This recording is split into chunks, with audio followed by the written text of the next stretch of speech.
I'm so overwhelmed. You have to look behind you. Look at the sea of people that are here. Look what our community is doing. I am so proud to represent a community that shows up, stands up, and will not tolerate injustice. We are in the midst of a sea change. Together, we can steer our society onto the right course. To do so means we've got to step outside of our comfort zones. We have to learn to find comfort in the discomfort. We need to walk in someone else's shoes.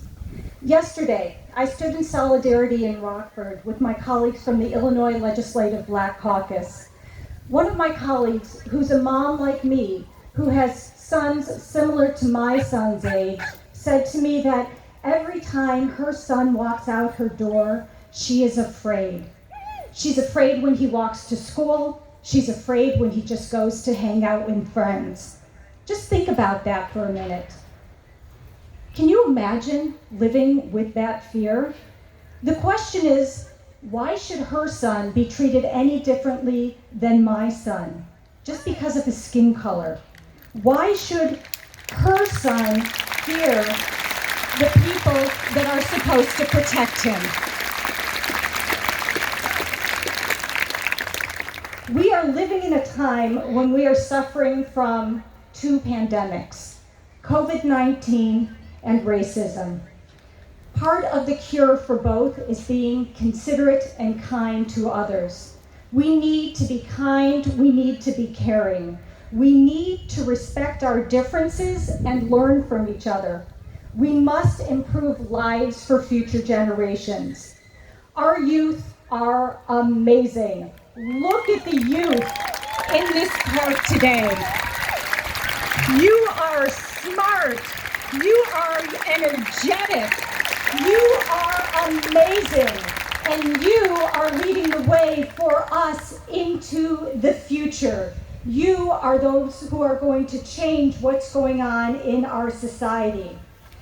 The list of young brown and black lives lost to violence or at the hands of police is long and it is disturbing.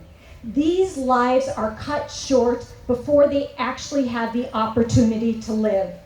For every young person whose life is cut short due to racism or violence, society loses out. That young life could be a possible teacher, a doctor, the scientist that finds the cure for cancer.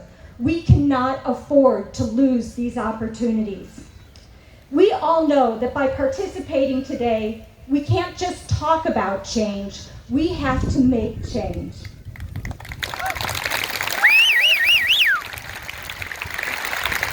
Many people have asked me, how do I do it? What can I do? I'm going to tell you about 3 simple steps that you could take even today to start making this change happen. The first, register to vote. The League of Women Voters is back there, especially our youth. You need to register because when you vote, your voice is heard. If you are not eligible to register to vote, join an organization. Stand up.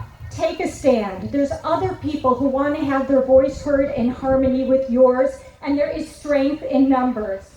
Number 2, fill out your census form and encourage everyone you know to do the same, especially those who live in underserved communities.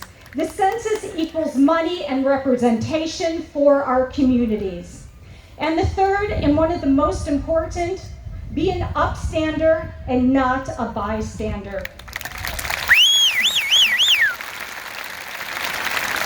If you see something, say something. Be a role model to create the world that we all want to live in. Enough is enough. We can't watch on the sidelines. It's time to act. I want to give a big thank you to the organizers today, to the Village of Winnetka, and to our police force who is out here to protect us. And thank you to all of you. You are setting an example for our future that change can happen and we can get it done. Together, we can make the change that will make a difference. Thank you.